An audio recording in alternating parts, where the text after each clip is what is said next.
Tentera Laut Diraja Malaysia TLDM telah menerima 4 buah lagi Fast Interceptor Craft FIC G2000 Mk2 fasa kedua di pangkalan TLDM Kota Kinabalu di Teluk Sepanggar.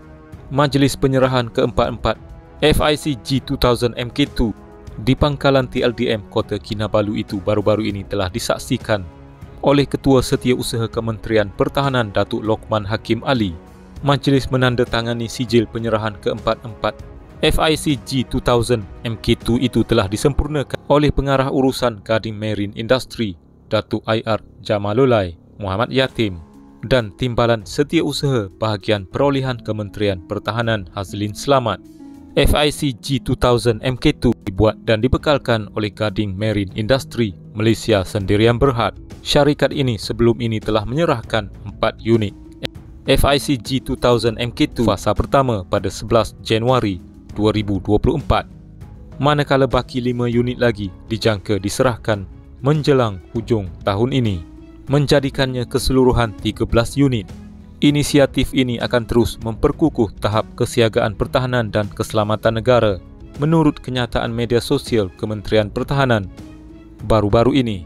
Memetik artikel Defence Security Asia pada Februari tahun lepas, TLDM telah menerima secara rasmi kumpulan pertama 4 buah FIC G2000 Mk2 daripada Gading Marine Industry Sendirian Berhad. Dengan majlis penyerahan itu telah disaksikan oleh Menteri Pertahanan Datuk Seri Muhammad Khalid Nordin. Menurut TLDM, keempat-empat buah bot tempur FIC G2000 Mk2 itu ditempatkan di Mawila 2, sandakan bagi memperkasa tahap keselamatan maritim, terutama di perairan Sabah Timur, selain bertindak sebagai aset pelengkap atau force multiplier kepada TLDM. Kesemua 13 unit FIC Mk2 dianggarkan bernilai RM120 juta ringgit dan dilengkapi dengan sistem RCWS 12.7mm yang menambahkan lagi taring bot bit FIC Mk2 berbanding FIC Mk1 terdahulu.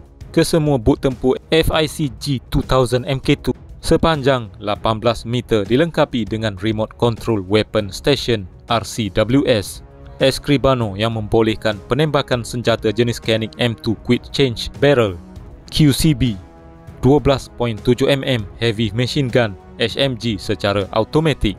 Selain itu, FIC Mk2 juga akan dilengkapi dengan enjin lebih berkuasa dengan power propulsion. Bot-bot berkenaan menggunakan enjin 2xMAN V12 1650 HP serta 2xHamilton Waterjet.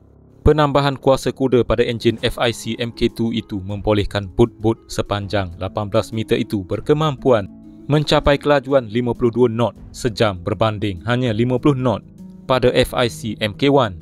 Mengenai radius operasi FIC Mk2 itu pula, ia adalah 350 batu nautika pada kelajuan 35 knots. Berkemampuan membawa 5 orang kru dan 8 anggota tentera. FIC Mk2 direka bentuk untuk melaksanakan pelbagai misi termasuk coastal patrol, surveillance, interception, clandestine mission, search and rescue operation and rapid response. Bot-bot FIC Mk2 itu juga akan dilengkapi dengan sistem ECS, radar dan GPS serta machinery control system. Pada Mac 2021, TLDM telah menerima 6 buah FIC Mk1 bernilai RM80 juta yang ditempatkan di pangkalan utama TLDM di seluruh negara. Menteri Pertahanan pada ketika itu, Datuk Seri Ismail Sabri Yaakob berkata, FIC itu akan digunakan untuk penugasan operasi bagi memperkukuh tahap kawalan di perairan negara, terutama Op Benteng.